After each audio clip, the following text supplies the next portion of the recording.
नमस्कार दोस्तों, मेरा नाम है मोहित और आप देख रहे हैं ऑल जॉब्स। आज की जो जॉब है वो निकली हुई है national centre for sale science Pune में। ये एक डीवीटी का ऑटोनोमस इंस्टीट्यूट है जो अभी पहले ऑटोनोमस था बट अभी ये ब्रिक एक डीवीटी ऑर्गेनाइजेशन है, उसके अंदर एक इंस्टीट्यूट हो गया है। और इसमें जो पोजीशंस है वो एडमिनिस्ट्रेटिव एंड टेक्निकल स्टाफ की पोजीशन निकली है। तो चलिए आइए देख लेते हैं हम इसमें क्या क्या पोजीशन है।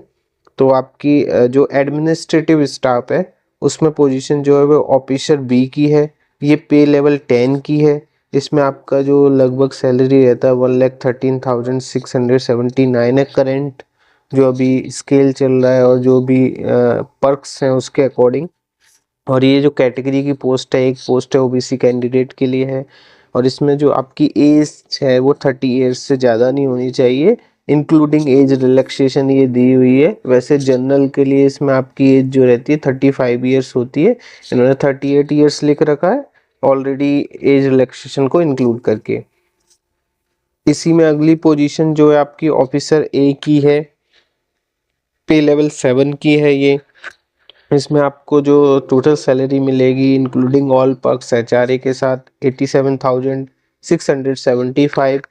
और ये ओबीसी कैटेगरी की पोजीशन है, एक पोजीशन है। इसमें आपकी एज जो है वो 33 ईयर्स है मैक्सिमम, इंक्लूडिंग एज रिलैक्सेशन इसमें दिया हुई है।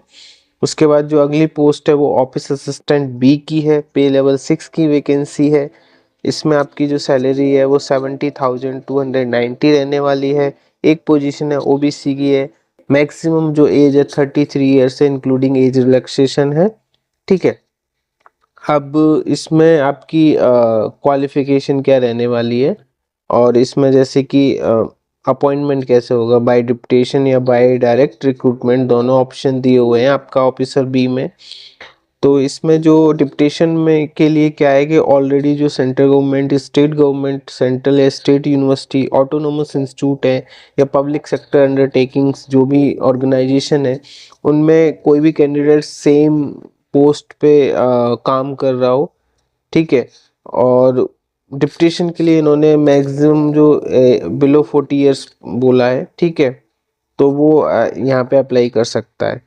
बाय डायरेक्ट रिक्रूटमेंट क्या होना चाहिए, आपके पास ग्रेजुएशन होना चाहिए या फिर आपके पास post graduate diploma in management होना चाहिए with 3 years experience in level number 7। तो अगर आपके पास पे लेवल 7 का 3 साल का एक्सपीरियंस है या फिर 7 ईयर का एक्सपीरियंस है पे लेवल 6 पे, तो आप इस पोस्ट के लिए अप्लाई कर सकते हैं। इसके लिए जो ऑफिसर बी की जो पोस्ट है उसमें आपके पास जो मेनली रिलेवेंट क्या एक्सपीरियंस है वो आपका एडमिनिस्ट्रेशन में होना चाहिए, और एडमिनिस्ट्रेशन में भी आपका स्टोर एंड परचेस में होना चाहिए। ठीक है। ये आपका है।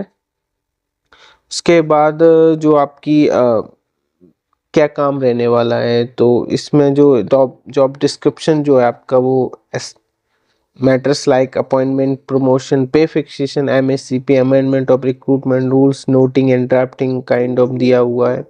तो ये सभी का दिया हुआ है। जनरली इस पोस्ट के लिए जो है वो परचेस रिलेटेड मैटर्स है, टेंडरिंग, डीलिंग और वेरियस गवर्नमेंट पोर्टल्स एक्सेट्रा है। तो मेन ये आपका काम रहेगा। उसके बाद जो अगली पोजीशन है वो ऑफिसर ए की थी, पे लेवल 7 की थी।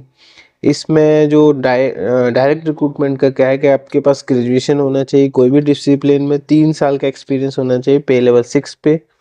ठीक है। या फिर 5 इयर्स का एक्सपीरियंस होना चाहिए पे लेवल 4 पे। तो आप इसमें कर सकते हैं। इसमें जो है आपका एक्सपीरियंस वो administration, finance and audit and stores and purchase में होना चाहिए। ठीक है। सेम जो ऑफिसर बी की थी रिलेवेंट क्वालिफिकेशन वो ऑफिसर ए में भी है। ठीक है। तो इसमें आप अप्लाई कर सकते हैं। उसके बाद जो ऑफिस असिस्टेंट बी की थी, पे लेवल 6 की थी, इसमें आपके पास graduate with minimum 5 years experience होना चाहिए लेवल 4 पे, या फिर 8 ईयर एक्सपीरियंस होना चाहिए लेवल 2 पे। ठीक है। तो आप इसमें अप्लाई कर सकते हैं। और इसमें भी जो जॉब डिस्क्रिप्शन वो है administration, accounts, store and purchase, working knowledge of computers, ये होना चाहिए, आप अप्लाई कर सकते हैं। ठीक है।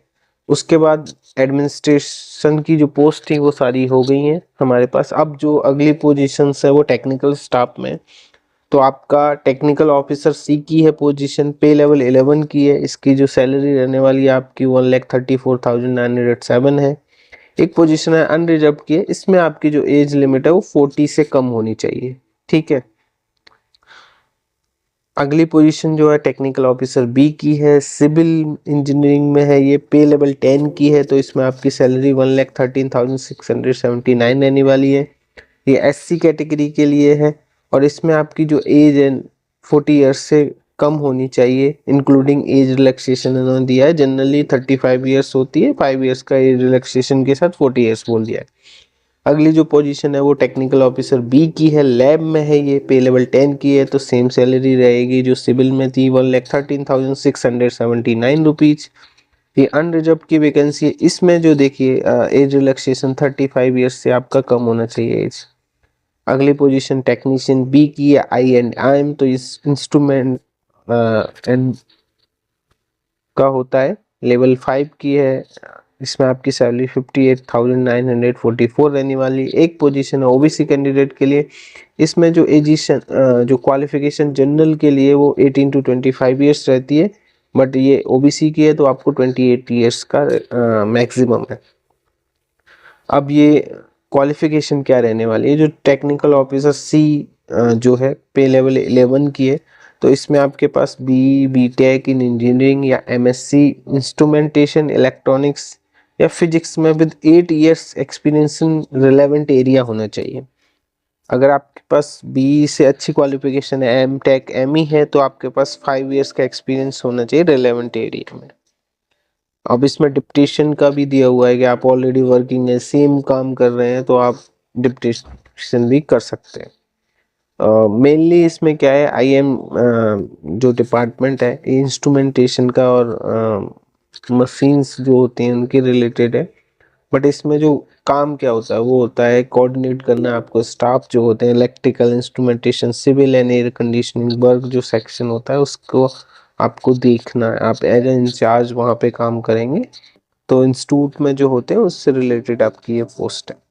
जो अगली पोजीशन है टेक्निकल ऑफिसर बी सिविल की, इसमें आपके पास M E M tech civil engineering में भी 2 ईयर्स का एक्सपीरियंस होना चाहिए, या फिर आपके पास बी टेक है सिविल इंजीनियरिंग में तो 6 साल का एक्सपीरियंस है, अगर डिप्लोमा है तो आपके पास 10 साल का एक्सपीरियंस होना चाहिए, ठीक है। और डिप्टेशन में भी यही सेम दिया है, डायरेक्ट रिक्रूटमेंट में भी यही है, ठीक है।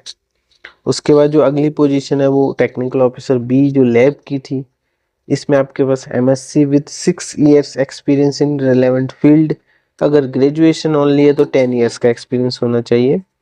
अब इसमें जो ये जो लैब की वैकेंसी है वो मेनली गामा चैम्बर्स मेंटेनेंस की है, modification and changes in sterilisation decontamination procedures है, ठीक है। और ये कल्चर का preservation revival of cell lines, तो ये मेनली सेल लाइन कल्चर को रिवाइवल और क्रायो प्रिजर्व करने की फैसिलिटीज में जॉब है, तो आप उसमें आपका एक्सपीरियंस होना चाहिए रिलेटेड, तभी आप इसमें अप्लाई करें, ठीक है। जो अगली पोजीशन थी टेक्नीशियन बी की आईएनएम की, तो इंस्ट्रूमेंटेशन की है, तो इसमें आपके पास सिंपल डिप्लोमा इन इंजीनियरिंग और विद 5 ईयर्स एक्सपीरियंस होना चाहिए, ठीक है। अब इसमें जो काम है वो एक्सपर्ट होना चाहिए, repair and maintenance of various equipment like cooling centrifuge -80 deep freezer -20 degree freezers refrigerators, handling of centralised AC plants, ये एएचयूज एयर हैंडलिंग यूनिट्स होती हैं, बिल्डिंग मैनेजमेंट सिस्टम होता है, वो सबका आपका काम रहने वाला है। इसकी जो लिंक है रजिस्टर करने की वो मैं आपको डिस्क्रिप्शन बॉक्स में शेयर कर दूंगा, ठीक है। पीडीएफ की लिंक भी डिस्क्रिप्शन बॉक्स में शेयर कर दूंगा, और और भी कोई आपको इन्फॉर्मेशन चाहिए तो आप कमेंट बॉक्स में मुझे लिख सकते हैं, मैं आपको रिप्लाई दे दूंगा वहीं पे, ठीक है। अब इसमें जो क्या बोलते हैं सेंट्रल गवर्नमेंट सिविलियन एम्प्लॉयज जो है, तो उनको क्या है बोला है कि for group A and B post के लिए 5 ईयर्स का रिलैक्सेशन मिल जाएगा, और ग्रुप सी की जो पोस्ट होते हैं उनमें अप टू एज 40 तक मिल जाता है। ऐसे ही सेंट्रल गवर्नमेंट के जो ओबीसी सिविलियन एम्प्लॉय उनको 8 ईयर्स का रिलैक्सेशन मिल जाता है for group A and B post, और SC ST को 10 ईयर्स का रिलैक्सेशन मिल जाता। तो एज रिलैक्सेशन का अगर आप ऑलरेडी रेगुलर एम्प्लॉय है तो आप इसमें भर सकते हैं, ठीक है। अब इसमें आपकी फीस क्या रहने वाली है, तो इसमें जनरली जो ग्रुप ए के लिए 500 रुपीज़ और ग्रुप बी और सी के लिए 200 ऐसा कुछ रहता है। हाँ, तो इसमें जो ऑफिसर ए, ऑफिसर असिस्टेंट बी जो है उसके लिए ओनली 200 है। ओबीसी कैंडिडेट और वुमेन के लिए 100 रुपीज़ ये फीस इसकी। ऑफिसर बी के लिए 500 फीस है, जो ग्रुप ए से ऊपर पोजीशंस थी उसके लिए 500 है, और ओबीसी वुमेन कैंडिडेट के लिए 300 है। टेक्नीशियन बी और जो टेक्निकल ऑफिसर सी और टेक्नीशियन बी जो पोस्ट थी उसमें आपकी 200 है, और ओबीसी वुमेन कैंडिडेट के 100 है ओनली, क्योंकि ये ग्रुप सी की पोस्ट थी। टेक्निकल ऑफिसर सी और टेक्निकल ऑफिसर बी जो पोस्ट थी उसमें आपकी अनरिजर्व के लिए 500 और वो ओबीसी वुमेन के लिए 100 है। SC ST और फिजिकली डिसेबल्ड के लिए इसमें एग्जेम्प्टेड होती है, कोई फीस नहीं लगती है, ठीक है। तो आप इसको भर सकते हैं